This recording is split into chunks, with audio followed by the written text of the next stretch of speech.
en arrière sur sa chaise avec ce petit sourire méprisant que je connaissais trop bien, et m'a dit que je ne méritais pas de porter notre nom de famille. Ma mère a approuvé d'un hochement de tête. Mon père, lui, n'a même pas osé croiser mon regard. Et pendant un instant, j'ai senti la pièce tanguer, comme si j'étais en train de disparaître juste sous leurs yeux. C'est alors que mon grand-père s'est levé, lent et inébranlable, et a prononcé des mots qui ont brisé son sourire en un instant. La plupart des gens pensent que l'histoire s'arrête là, avec ces paroles.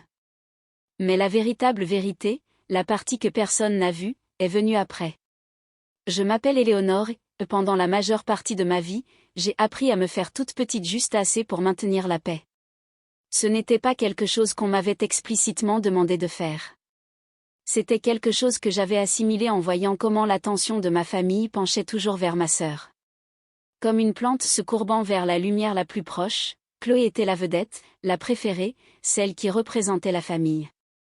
Moi, j'étais la calme, la stable, celle qui se fondait dans le décor pendant que les autres brillaient.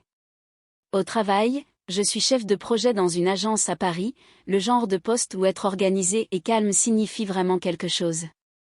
Là-bas, on m'apprécie. On demande mon avis. On me fait confiance pour prendre des décisions importantes.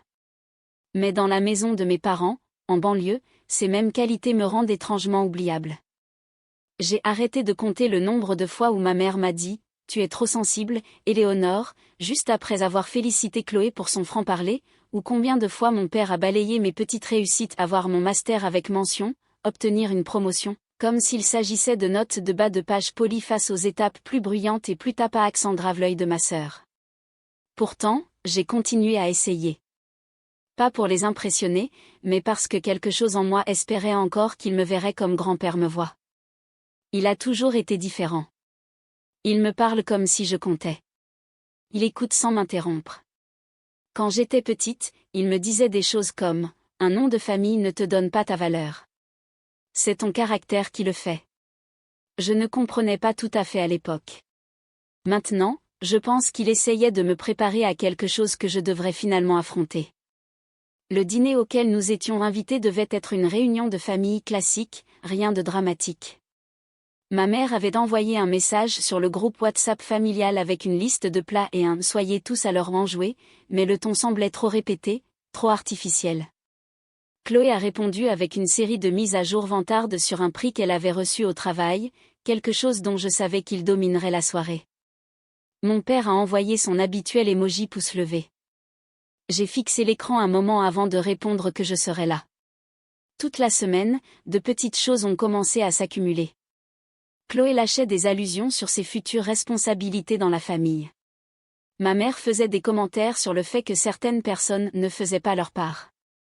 Des cousins m'envoyaient des SMS pour me demander si j'avais entendu la nouvelle selon laquelle grand-père voulait désigner quelqu'un pour gérer une partie du patrimoine familial. Personne ne le disait directement, mais je pouvais entendre la supposition derrière chaque phrase, ils pensaient tous que ce serait elle. J'ai essayé de ne pas y prêter attention. Je me suis dit que ça n'avait pas d'importance, que je ne laisserais pas les vieux schémas gâcher une autre fête. Mais sur le trajet vers la maison de mes parents, le ciel de France semblait lourd, comme s'il savait quelque chose que j'ignorais. Je me suis garée devant le portail, je suis restée assise un moment avec les mains sur le volant et je me suis dit, traverse juste ce dîner. Je n'avais aucune idée qu'à la fin de la nuit, tout volerait en éclats. Au moment où le jour du dîner est arrivé, la tension mijotait déjà depuis une semaine. Des moments de pique silencieuse qui s'empilaient pour devenir quelque chose de plus lourd que je ne voulais l'admettre. Cela a commencé par un message de Chloé, un désinvolte, « Tu peux apporter quelque chose de simple ?» On ne veut pas que la table ait l'air déséquilibrée. Elle parlait de nourriture, mais le sous-entendu n'était pas subtil. J'ai lu le message 2 fois, puis j'ai posé mon téléphone sans répondre pendant une longue minute. Finalement, j'ai tapé une confirmation polie, même si les mots piquaient plus qu'ils n'auraient dû. Au bureau, mes collègues n'arrêtaient pas de me demander si j'avais hâte d'être aux fêtes. J'ai dit oui parce que c'était plus facile que d'expliquer que les fêtes dans ma famille signifiaient souvent naviguer entre des mines invisibles. Ils ont complimenté les petits succès que j'avais eus récemment, un projet que j'avais bien géré, les éloges d'un directeur, et pendant un moment, je me suis sentie ancrée. Mais dès que je suis entrée dans mon appartement, la confiance s'est évanouie. C'était comme si plus je m'approchais de ce dîner, plus je me sentais petite. Ma sœur n'a pas aidé. Elle a appelé 2 jours avant, la voix brillante et tranchante, comme elle le devient quand elle façonne déjà un récit. Elle m'a dit que maman voulait que la table soit mise d'une certaine façon, que papa ne voulait pas que quiconque aborde des sujets stressants, et que grand-père avait posé des questions intéressantes sur la responsabilité, le leadership et les valeurs familiales. Elle a dit tout cela avec une telle désinvolture que j'ai presque manqué le tranchant dans son ton, un tranchant qui laissait entendre qu'elle avait déjà décidé quelle était la réponse à tout ce que grand-père cherchait. Tu sais, il valorise la tradition, a-t-elle ajouté nonchalamment. Certaines personnes correspondent mieux à ça que d'autres. Elle n'avait pas besoin de prononcer mon nom. J'ai raccroché, me sentant étrangement vide. Quelque chose était en train de changer, et tout le monde sauf moi semblait savoir dans quelle direction cela allait. Le matin du dîner, maman a envoyé un rappel sur l'heure d'arrivée et le code vestimentaire, chose qu'elle n'avait jamais faite auparavant. Papa a répondu par un bref accusé de réception. Chloé a envoyé un selfie depuis le salon de coiffure avec une légende disant qu'elle devait être à la hauteur ce soir. Je n'ai pas répondu. Je me suis juste habillée calmement, choisissant un pull doux et des boucles d'oreilles simples, des vêtements dans lesquels je me sentais moi-même plutôt que dans une performance. Quand je suis arrivée à la maison familiale, l'allée était déjà pleine de voitures. À travers les fenêtres, je pouvais voir des silhouettes bouger, des parents se saluer, des rires, des verres qui se lèvent, qui s'entrechoquent. Cela aurait dû être chaleureux. Au lieu de cela, j'ai senti le poids des vieux souvenirs pressés contre mes côtes. À l'intérieur, les petites interactions ont commencé immédiatement. Ma tante m'a serrée dans ses bras et a dit que j'avais l'air gentille. Chloé a surgi derrière moi, l'a embrassée sur la joue et a été qualifiée de magnifique. Ma mère s'est affairée autour du plat que Chloé avait apporté, puis s'est tournée vers le mien avec un sourire poli mais mince. Papa est passé devant moi en allant vers le salon, me donnant une petite tape rapide sur l'épaule sans s'arrêter. Au moment où nous nous sommes tous assis à table, l'air semblait tendu. Chloé a commencé à parler de sa dernière réussite, se penchant en arrière sur sa chaise, se prélassant dans l'attention. Chaque fois que j'ouvrais la bouche pour contribuer par quelque chose de petit, elle me coupait la parole doucement, avec confiance, comme si elle rendait service à tout le monde. C'était subtil au début.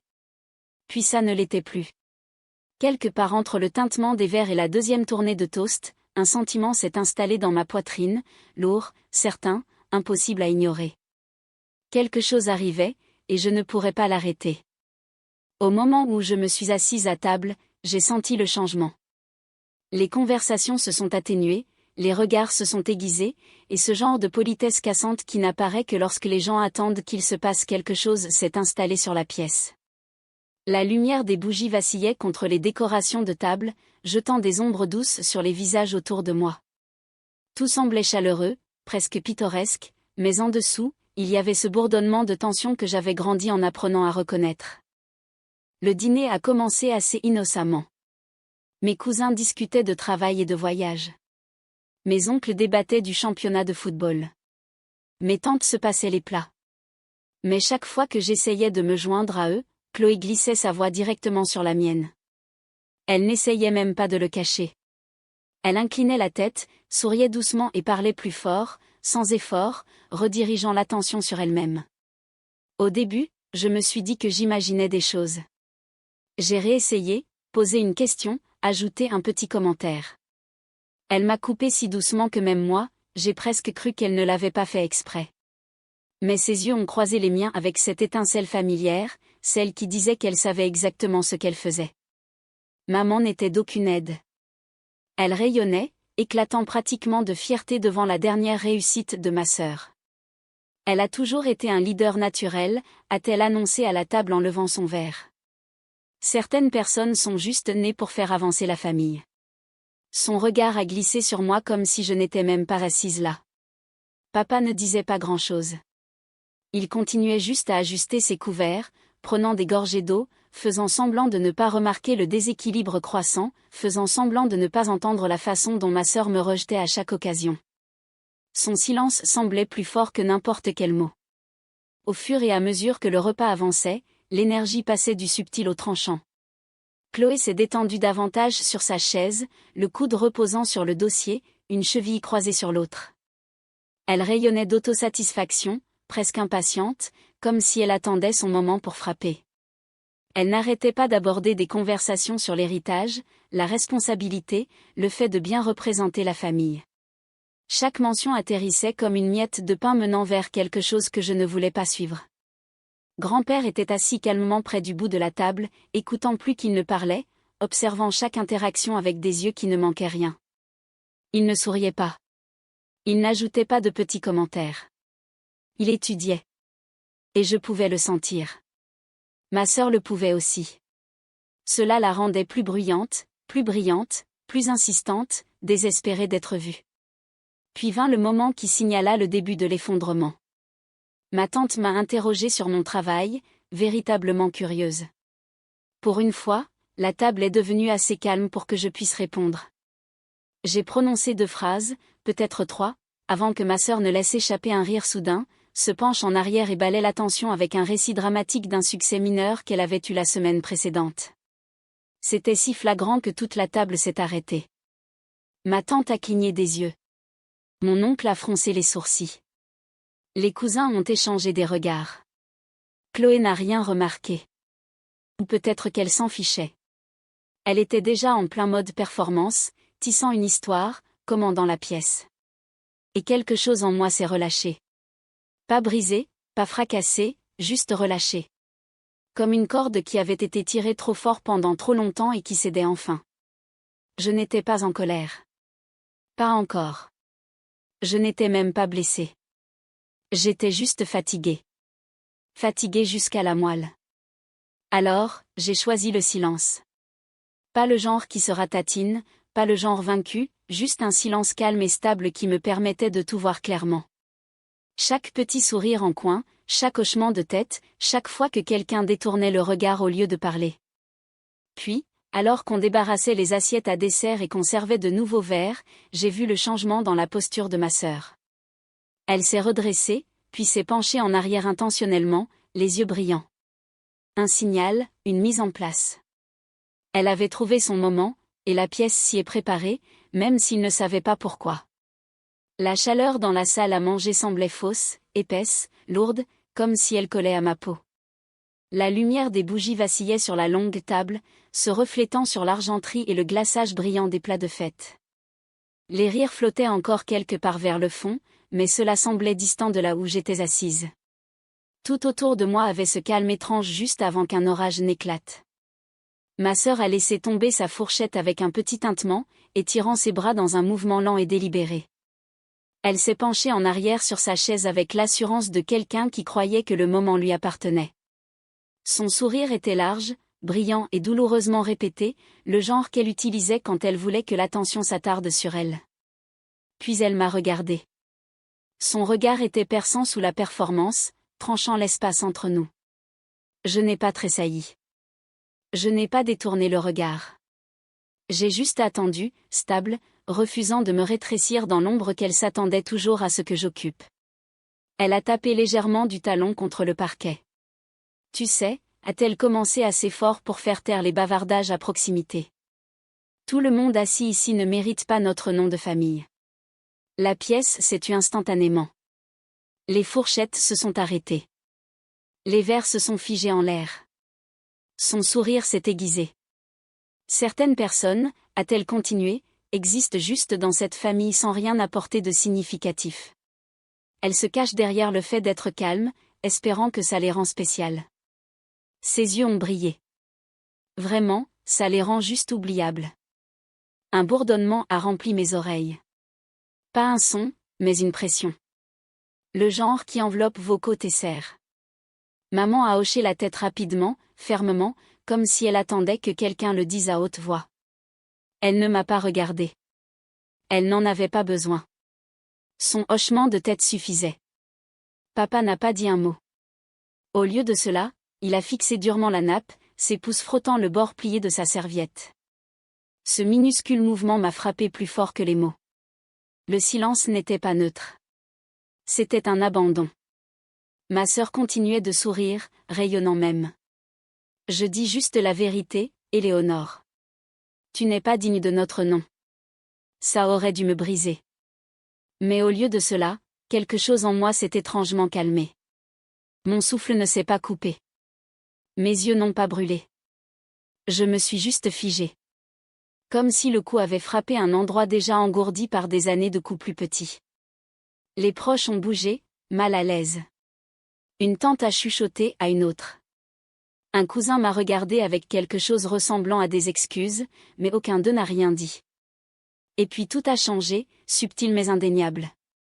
Toute l'attention s'est tournée vers l'autre bout de la table. Grand-père. Il n'avait pas parlé de la soirée, avait à peine bougé, à peine réagi. Il était assis avec un calme si profond que c'en était presque troublant. Pendant un moment, j'ai pensé qu'il laisserait peut-être passer. Peut-être qu'il avait décidé de rester silencieux pour éviter de perturber la fête. Mais alors, il a levé son verre de quelques centimètres, juste assez pour que tout le monde le remarque. Il a regardé le liquide pendant une longue seconde, puis a reposé le verre avec un tapotement lent et délibéré. Le son a résonné. Il a posé ses mains sur la table et s'est levé, pas rapidement, pas dramatiquement, mais avec un poids constant qui a tendu le silence de la pièce. Le sourire de Chloé s'est éclairé. Elle s'est redressée sur son siège, s'attendant clairement à des éloges ou à un accord. Elle avait toujours cru que grand-père admirait son audace. Il m'a regardé en premier. Ses yeux se sont adoucis à peine, mais cette douceur a suffi à fissurer quelque chose de serré dans ma poitrine. Puis il s'est tourné vers elle. « Tu penses qu'elle n'est pas digne de notre nom ?» a-t-il demandé. Ma sœur a cligné des yeux, prise au dépourvu, mais récupérant vite. Je suis juste honnête. On sait tous qu'elle n'a pas exactement.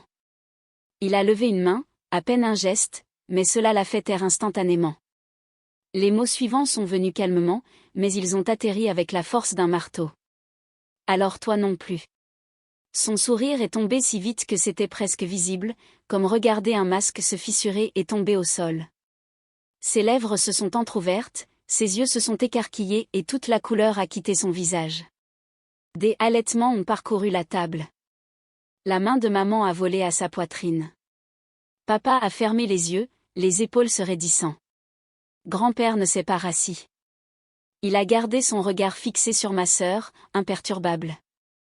Depuis des mois, a-t-il dit, j'observe, j'écoute, j'essaie de comprendre qui devrait guider l'héritage de cette famille quand je ne serai plus là. Un lourd silence a suivi. Tout le monde savait ce que l'héritage impliquait, mais personne n'osait interrompre. Il a continué, la voix stable, calme, dévastatrice. Et ce soir, tu m'as montré tout ce que j'avais besoin de savoir. Ma sœur a secoué la tête, à peine audible. Tu ne comprends pas. Je comprends parfaitement, a-t-il dit. Tu as confondu l'arrogance avec la force, le sentiment que tout est dû avec le leadership, la cruauté avec la confiance. Son souffle s'est coupé. Elle a cligné des yeux rapidement comme si elle combattait des larmes qu'elle refusait de laisser couler. Maman a enfin retrouvé sa voix. Papa, elle ne voulait pas dire. Il l'a coupée avec une douce fermeté. Mais si, elle le voulait. Et tu as hoché la tête. Et lui? Il a fait un geste vers papa, il a détourné le regard. Papa s'est affaissé sur sa chaise. Grand-père s'est retourné vers moi. Éléonore, a-t-il dit, tu t'es comportée avec grâce dans une famille qui ne t'a pas toujours montré la même chose. Tu écoutes. Tu restes stable. Tu te reposes sur ton caractère. C'est ce qui rend quelqu'un digne d'un nom, pas le volume sonore, pas la vanité. Ma gorge s'est serrée, mais pas de douleur, de quelque chose d'autre. Quelque chose comme être vu pour la première fois. Ma sœur a chuchoté, ce n'est pas juste. Mais les mots ont plané faiblement, manquant de la conviction qu'ils portaient autrefois. Grand-père l'a regardé une dernière fois. La justice, a-t-il dit doucement, est enfin en train de nous rattraper. Il s'est assis, et la pièce, déjà silencieuse, est tombée dans une immobilité plus profonde, une qui ressemblait à la fin d'une tempête dans laquelle personne n'avait réalisé qu'il était piégé. De l'autre côté de la table, les yeux de ma sœur scintillaient avec la compréhension naissante que quelque chose avait changé de façon permanente, irrévocable. Tout son corps semblait plus petit maintenant, recroquevillé sur lui-même, ne se prélassant plus dans le pouvoir qu'elle pensait posséder. Et pour la première fois de ma vie, je ne me suis pas senti invisible à cette table. Je me suis senti indéniable. Quand le dîner s'est finalement terminé, les gens se sont déplacés doucement, comme s'ils avaient peur que tout bruit soudain ne brise ce qui restait de la soirée. Ma sœur s'est éclipsée dans le couloir, l'épaule tremblante, sans aucune trace de l'assurance qu'elle avait portée toute la soirée. Ma mère l'a suivie, chuchotant frénétiquement. Mon père s'est attardé près de l'évier, faisant semblant de rincer une assiette qu'il avait déjà lavée. Grand-père a touché mon bras doucement. « Viens avec moi », a-t-il dit. Nous sommes sortis dans l'air frais de la nuit. Le jardin était sombre, éclairé seulement par une guirlande de vieilles lumières que mon père n'avait jamais pris la peine d'enlever. Pendant un moment, aucun de nous n'a parlé. Le silence était plus doux que celui de l'intérieur. Moins douloureux, plus apaisant. Je pensais chaque mot que j'ai dit, a-t-il finalement déclaré. Je t'ai regardé te comporter avec dignité toute ta vie, même quand il ne le voyait pas. Surtout à ces moments-là. J'ai dégluti difficilement. Je me suis toujours demandé si tu remarquais. J'ai remarqué, a-t-il dit. Et ce soir n'a fait que confirmer ce que je savais déjà. C'est à toi que je fais confiance pour la suite. L'héritage, les décisions, la responsabilité. Tu as mérité tout ça. Ce n'était pas l'héritage lui-même qui m'a frappé. C'était la reconnaissance, la seule chose que j'avais secrètement espérée depuis l'enfance. À travers la fenêtre, j'ai vu la silhouette de Chloé, la tête baissée, son sourire disparu. Je savais que je me souviendrais de ce moment pour toujours. Prête à rentrer, a demandé grand-père. Pour la première fois de la soirée, j'ai hoché la tête sans hésitation. J'ai conduit pour rentrer chez moi cette nuit-là avec le genre de calme que je n'avais jamais ressenti auparavant. Pas vide, pas triste, juste apaisé. Pendant des années, j'ai pensé que je devais gagner une place dans ma propre famille en étant petite, prudente, agréable. Mais en me tenant là, en entendant grand-père dire ces mots, j'ai enfin compris quelque chose de simple et de libérateur. La valeur n'est pas accordée par un nom de famille. Elle est révélée par la façon dont on vit. Je ne sais pas ce qu'il adviendra de nous à l'avenir. Les familles ne se brisent et ne se réparent pas en une seule soirée. Mais je sais ceci, je suis sortie de cette maison en portant mon nom différemment. Si vous vous êtes déjà senti invisible dans votre propre famille, racontez-moi votre histoire dans les commentaires et abonnez-vous si vous voulez plus d'histoires comme celle-ci.